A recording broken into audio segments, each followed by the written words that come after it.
원균의 성장. 원균은 1540년 1월 경기도 평택시에서 태어납니다. 원균의 집안은 고려 시절부터 대대로 무인을 배출한 무인 집안이었는데요. 원균의 아버지 원중량도 무관으로 전라우수사, 전라좌수사, 경상좌수사, 경상좌병사 등의 고위 무관직을 지낸 사람이었죠. 하지만 뇌물수수와 부정부패 등으로 인해 여러 번 탄핵을 받은 자이기도 합니다. 평택시에서 태어난 원균은 얼마 후 한성부 건천동으로 이사를 합니다. 건천동은 어린 이순신과 류성룡이 살았던 동네이기도 한데요. 하지만 원균은 이순신보다 나이가 5살 많고 이순신은 10살 때 건천동을 떠나 충청도 아산으로 이사를 갔으니 어린 시절의 두 사람은 서로를 알지 못했을 것 같습니다. 24살이 된 원균은 무인 집안 출신답게 묵과의 응시에 당당히 합격합니다. 그런데 알고 보니 이는 아버지 원중량의 부정청탁에 의한 것이었는데요. 부정행위가 적발돼 결국 시험에 떨어진 원균. 그는 4년 뒤 다시 묵과의 응시에 5등으로 합격을 해냅니다. 원균의 첫 관직은 선전관으로 왕명을 전달하거나 군사 관련 업무를 처리하는 자리인데요. 선전관으로서 임기를 마친 원균은 북방 지역으로 보내져 조산보 만호로 임명됩니다. 이때 원균은 여진족을 토벌하는 데 공을 세워서 불영부사로 특진하는데요.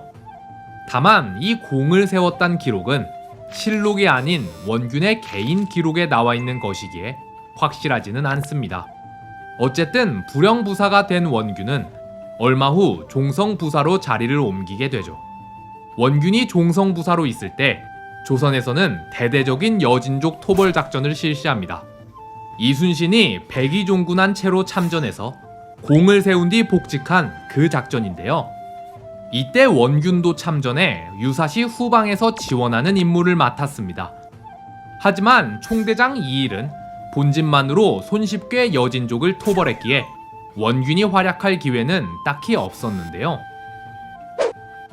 이후 조선 조정에서는 일본의 침공을 대비하기 위해 지금까지 크고 작은 공적을 세운 장수들을 남쪽 지역으로 내려보냅니다. 이때 원균도 남쪽으로 보내져 전라좌수사로 임명되는데요.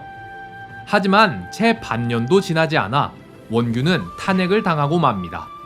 원균은 전라좌수사로 임명되기 전에 한 지방의 수령직을 맡고 있었는데 이때 인사평가에서 최하점을 받았습니다. 그런데 고작 반년 만에 그를 승진시켜서 전라좌수사에 임명할 수는 없다는 거였는데요. 그렇게 원균이 파직되고 그 후임으로 이순신이 전라좌수사에 임명되죠. 하지만 얼마 안 있어 원균은 다시 등용되어 이번엔 경상우수사에 임명됩니다.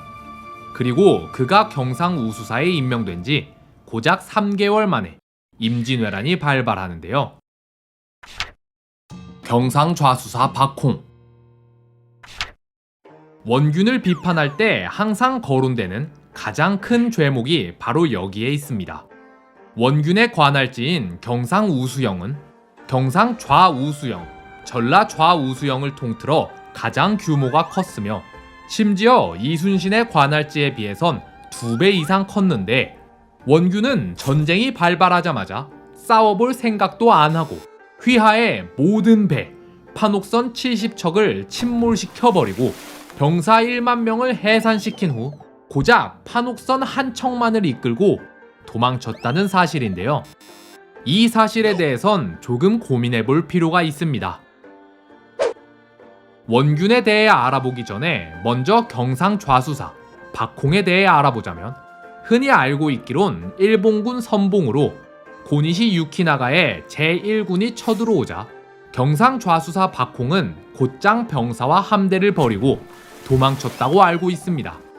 이는 임진왜란의 길고 복잡한 진행 과정을 짧게 줄여서 설명하다 보니 세세한 과정이 생략되어 오해가 발생한 건데요. 일단 임진왜란이 터지기 전에 수군 절도사 휘하의 함대는 전부 수영에 모여있지 않았습니다. 절도사의 관할지는 관, 포로 나뉘어져 각 관과 포에는 그곳을 관할하는 장수가 있었으며 각 포구에 위치한 장수들이 각자 판옥선 3-4척씩을 나눠 가지고 있었는데요. 이게 당연한 게 임진왜란 전까지는 소규모 왜구들이 쳐들어왔잖아요. 근데 이 왜구가 언제 어디로 쳐들어올지를 모르는데 한 군데에 모든 병력을 모아놨다간 제대로 대응할 수 없었겠죠. 출동하는 사이에 다 털고 도망가 버릴 테니까요. 그래서 각 마을과 항구에 병력을 소규모로 나눠서 주둔시켰다가 소규모 왜구가 침입하면 그 지역에서 해결하고 규모가 좀 크면 주변에서 도와주는 식으로 방어를 했던 겁니다. 그러다 만약에 대규모의 적군이 쳐들어오면 수군 절도사가 명령을 내려서 이들을 수영으로 모으는 거죠. 자, 그럼 수군 절도사가 명령을 내렸다 치고 하루 만에 바로 출전을 할 수 있었을까요? 일단 명령이 전달되고 함대가 모이는 시간은 차치하더라도 배를 운용할 수군 병력이 상시 주둔하고 있지도 않았습니다. 정규군과 비정규군이 나눠져 있었고 이들이 또 교대로 근무를 섰기 때문에 명령이 떨어지면 집에 가 있는 인원들을 불러 모으는 시간도 필요했습니다. 따라서 이순신이 1차 출전을 할 때 원래는 전라우수사 이혁기와 만나서 가기로 했는데 이혁기가 병력을 소집하느라 계속 늦어지니까 이순신이 혼자 출전했던 건데요. 이 점에서 이순신이 정말 대단한 게 이순신은 전쟁이 벌어지기 전에 미리 이런 준비를 다 끝내놨기 때문에 전쟁이 터지자마자 바로 명령을 하달해 부하 장수들에게 출전 준비를 맞춰 놓으라 지시했으며 조정에서 출전 허가가 떨어지자 고작 3일 만에 전 병력을 전라 좌수영으로 모아버렸습니다. 이게 이순신이 진짜 대단한 거지 사실 이혁기도 한참 걸렸던 거예요. 자, 그럼 다시 박홍으로 돌아와서 박홍이 관할하던 전라 좌수영의 수하엔 부산포, 다대포 등 일본 선봉군의 기습을 정면으로 맞은 지역들이 있습니다. 그리고 고니시 유키나가는 부산포에 상륙한 지 고작 3일 만에 동래성을 함락시키며 부산을 점령해버리죠. 즉, 애초에 박홍은 휘하 함대를 모을 시간조차 없었습니다. 게다가 앞서 말했듯 처음부터 조선에선 수군에 별로 기대를 하지 않았죠. 따라서 4월 13일 일본군이 400척의 대함대를 이끌고 부산포를 쳐들어오자 박홍은 일단 경상 좌수영에 있는 병사들만 데리고 동래성으로 들어가서 동래성 전투에 참여합니다. 그러나 4월 15일 동래성이 함락되자 박홍은 그제서야 경상 좌수영 휘하의 함선들을 침몰시킨 뒤 경주로 퇴각했는데요. 이때 박홍이 판옥선을 침몰시킨 이유는 일본군이 이 배를 활용할 수 있었기 때문입니다. 물론 판옥선을 구출해서 다른 군영으로 옮겨놨으면 더 좋았겠지만 이미 부산이 함락돼 버린 상황에서 일본군 제2군, 제3군이 연이어 오는데 이들을 피해 무사히 판옥선을 대피시키기도 어려울 테니 적의 손에 넘겨줄 바에야 차라리 없애버리는 쪽을 택한 거죠. 도망자 원균. 원균도 이와 비슷한 맥락에서 봐야 합니다. 전라우수사 이혁기는 전쟁 발발 소식을 접하고도 15일이 지나도록 병력을 소집하지 못했습니다. 그렇다면 이와 비슷한 규모를 가진 원균도 이혁기와 같은 실력이라고 쳤을 때 병력을 모으는데 적어도 15일 이상은 걸렸을 거란 건데요. 따라서 원균이 처한 상황은 앞서 박홍이 처한 상황과 크게 다르지 않았죠. 그 뒤 이야기는 우리가 아는 대로 원균은 자기 군영을 불태워버린 뒤 휘하의 모든 함대를 침몰시키고 병력도 전부 해산한 채 혼자 판옥선 한 척만 이끌고 도망쳐버립니다. 이 기록은 류성룡의 징비록과 선조실록 6월 28일 기사에 모두 등장하는데요. 그런데 학자들 중에선 이때 원균이 함대를 침몰시킨 게 진짜로 각 군영의 명령을 하달해 침몰하라고 지시한 게 아니라 애초에 모일 새도 없이 와해돼 버린 거라고 해석하는 사람도 있습니다.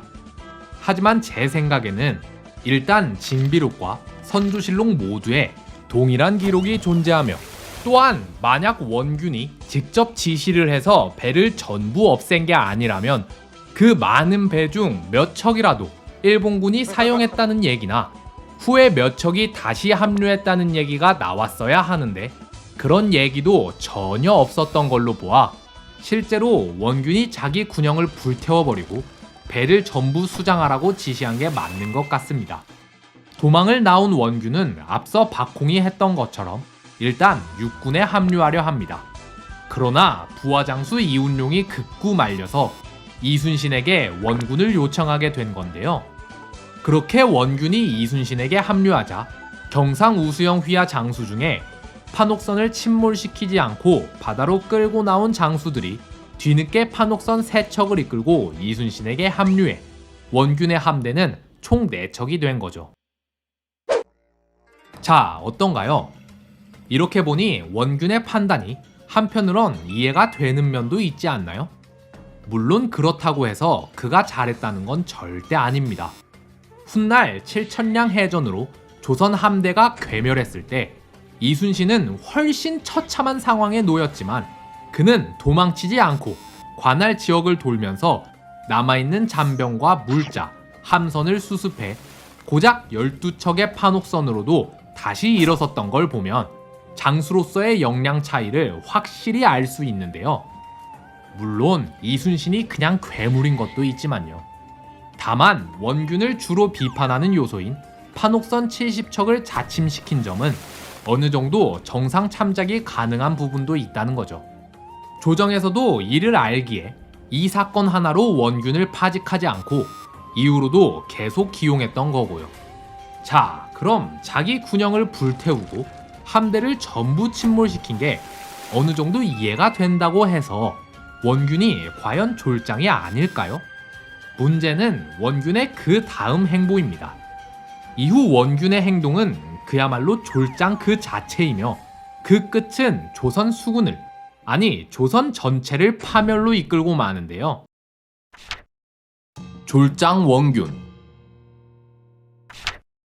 판옥선 한 척을 이끌고 도망친 원균은 원래 육군에 합류하려 했지만 부하장수 이운용의 만류로 일단 이순신에게 원군을 요청합니다.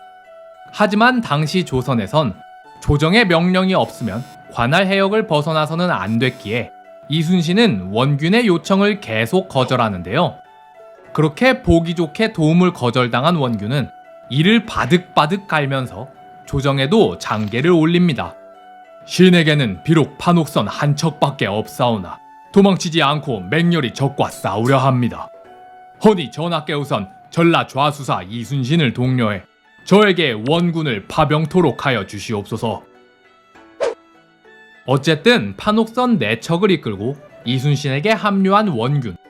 그 후 원균은 이순신을 따라다니며 여러 공적에 숟가락을 얹습니다. 그렇게 이순신이 1차 출전을 전승으로 마치고 함대를 해산하려 하자 원균은 이순신에게 전투 보고서를 같이 작성해서 올리자고 제안하는데요. 이 기회에 제대로 숟가락을 얹으려는 거였죠. 하지만 이순신은 단칼에 이를 거절한 뒤 홀로 장계를 올립니다. 거제도로 돌아온 원균은 일단 혼자서라도 장계를 작성해 판옥선 한 척에 장계를 실어서 조정으로 보냅니다. 이 때문에 2차 출전 당시 원균의 판옥선은 3척으로 줄어 있었는데요. 그 후 거제도에 주둔하며 다음 출전을 준비하는 원균.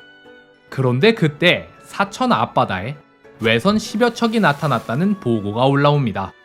아니, 안 그래도 장계에 올리려고 병력의 4분의 1을 보내버렸는데 고작 3척으로 외선 10척을 상대할 수 있을 리가요. 따라서 원균은 곧장 수영을 버리고 도망쳐 노량 쪽으로 후퇴를 합니다. 그러면서 급히 이순신에게 원군을 요청하는데요. 그렇게 이순신의 합류로 다시 적선을 깨부수고 다니는 원균. 그런데 이때부터 원균은 졸장다운 면모를 보이기 시작합니다. 수급 귀신. 앞서 1차 출전 당시 원균은 자기가 그냥 이순신의 부하처럼 될까봐 두려워서 합동으로 장계를 올리자 했습니다. 이순신 혼자만의 전공이 아니라 절반은 자기 걸로 만들기 위함이었는데요. 하지만 이순신이 이를 거절하자 1차 출전의 전공은 이순신에게로 돌아갔으며 조정에서는 그에게 종 2품 가선대부의 직함을 내렸죠. 이 사실을 들은 원균은 분노하며 전공을 모두 가져오는 방법을 고민합니다. 당시 전공을 기리는 방법은 바로 적의 수급을 베어 바치는 것이었습니다. 적을 많이 죽이면 당연히 수급이 많이 나올 테니 수급을 많이 벤 자가 공이 큰 자라는 단순한 계산이었는데요. 애초에 수군의 전투 방식을 고려하지 않은 멍청한 방법이었죠. 왜냐면 조선 수군은 화포로 적선을 부수고 불화살을 쏘아 배를 침몰시키는 전법을 사용하는데 이렇게 하려면 당연히 적의 수급을 베지 못합니다. 적군이 배랑 같이 가라앉아 버리니까요. 따라서 이순신은 항상 전투를 하기에 앞서 병사들에게 적의 수급을 베지 말라고 지시합니다. 그들의 공로는 자기가 다 보고 있으니 오로지 승리하는 데만 집중하라는 건데요. 그렇게 병사들의 공로를 모두 지켜본 이순신은 전투 보고서를 올릴 때 누가 적선 몇 척을 침몰시켰고 누가 싸우다 전사했고 이러한 세세한 기록들을 하나하나 적어서 보고합니다. 심지어 이름이 없는 노비들에겐 이름까지 지어주면서 말이죠. 하지만 원균은 그딴 거 다 필요 없고 어차피 전투는 이순신이 알아서 할 테니 자기는 수급만 챙겨서 조정에 가짜 전공을 올릴 생각만 합니다. 따라서 전투가 시작되기 전에는 무조건 쳐들어가야 한다며 괄괄대다가 막상 전투가 벌어지면 전투에 참여하기는커녕 바다에 빠진 일본군을 건져서 수급을 베는 데만 집중했는데요. 그러고 나서 장계를 올릴 땐 수많은 수급을 함께 보내며 이순신은 겁쟁이라서 뒤에서 화포만 쏴대는데 자기는 맹렬하게 적선을 향해 돌진해서 무수히 많은 적선을 쳐부수며 이렇게 많은 적의 목을 베었다고 자랑했죠. 그러니 보고를 받는 조정 입장에서는 원균은 함대도 적은데 이렇게 많은 수급을 베어 올리고 이순신은 함대도 많으면서 수급은 조금밖에 안 올리니 이순신은 겁쟁이고 원균은 용감한 자라고 오해하기도 했는데요. 원균의 만행은 이게 끝이 아닙니다. 수급에 미친 원균은 정찰을 하러 나갔다 온다면서 이미 전투가 끝난 지역을 찾아가 바다에 둥둥 떠다니는 시체를 건져서 수급을 베러 다녔습니다. 심지어 당항포 해전이 끝난 뒤 방답첨사 이순신이 매복해 있다가 남은 적선 한 척을 침몰시킬 때 갑자기 여기에 나타나더니 적의 머리만 베고 떠나고 또 이 짓을 하며 돌아다니느라 아예 전투에 참전을 안 하기까지 하는데요. 원균의 가장 악랄한 점은 고기 잡으러 바다에 나온 조선인을 잡아다가 그들의 머리를 벤 후 일본군인 것처럼 변장을 시켜서 적의 수급이라며 조종에 보고하려 한 겁니다. 그런데 이런 원균의 행동을 수상히 여긴 이순신은 그에게 몰래 감시를 붙여놨다가 원균의 이런 망측한 행동을 알곤 경로했다고 하네요. 팔방추인. 난중일기를 읽다 보면 이순신의 개인적인 생각이 참 많이 나옵니다. 애초에 이순신이 난중일기를 적은 의도는 후대에 정확한 기록을 전달하기 위해서가 아니라 그냥 자기 일기장 형식으로 적은 거였는데요. 그러다 보니 개인적인 생각이 많이 들어가 있고 원균에 대한 뒷담도 무수히 많이 적혀 있습니다. 이순신은 한산도 해전 때 견내량을 뚫고 들어가자는 원균의 전략을 듣고서 원균은 정말 병법을 하나도 모르는구나 라며 한탄합니다. 또한 웅포해전 때 전공의 눈이 먼 판옥선 두 척이 명령도 내리기 전에 먼저 튀어나가다가 자기들끼리 뒤엉켜버린 일이 있었습니다. 그러자 일본군이 아타케 분해를 바짝 대고 판옥선으로 넘어와서 백병전을 전개해서는 다수의 조선군을 죽이고 판옥선을 전복시켜버린 일이 있었는데요. 그런데 이때 원균은 가까이에서 이걸 다 보고 있었음에도 끝까지 안 도와주고 지켜만 보고 있었습니다. 이순신 휘하의 병력이니 쌤통이라며 두고만 본 거죠. 치졸하죠. 더 해볼까요? 명나라에서 조선 수군에게 화공을 할 때 쓰라며 화전이라는 무기를 준 적이 있었습니다. 그런데 원균은 이걸 혼자서 독차지하려고 했는데요. 그러자 이를 안 이순신은 나눠 쓰라는 공문이 왔으니 나눠달라고 말했는데 원균은 오히려 그 공문이 가짜라며 끝까지 버텼죠. 애 같죠, 애. 반면 이순신은 조정으로부터 군량과 무기도 거의 공급받지 못했는데 이전에 녹둔도 둔정관으로 있을 때 둔전을 운영했던 경험으로 이번에도 병사를 활용해 둔전을 일궈가며 직접 군량을 모으고 또 무기도 직접 만들어 쓰다가 육군이 무기가 부족하다고 하니까 반대로 육군에 무기를 공급하기까지 했는데요. 누구는 받은 것도 모자라서 나눠주지도 않으려고 버티고 누구는 혼자 힘으로 전부 감당하면서 반대로 남들도 도와주고 둘의 역량 차이는 단지 전투 능력뿐만이 아니라 이렇게 수많은 부분에서 차이가 났습니다. 게다가 원균은 출전을 할 때 배에 기생을 태운 적이 있습니다. 아니, 전쟁터에 전쟁하러 나가면서 몰래 기생을 데려가다니요.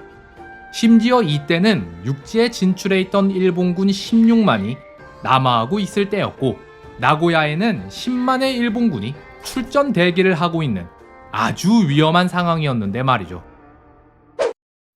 뿐만 아니라 원균은 성격이 포악해 병사들에게 과도한 형벌을 자주 가하고 술주정이 심해서 시도 때도 없이 난동을 부렸으며 각종 비리를 가릴 것 없이 저질렀을 뿐만 아니라 시도 때도 없이 조정에 뇌물을 바쳤기에 부하 장수들에게도 미움을 많이 받았습니다.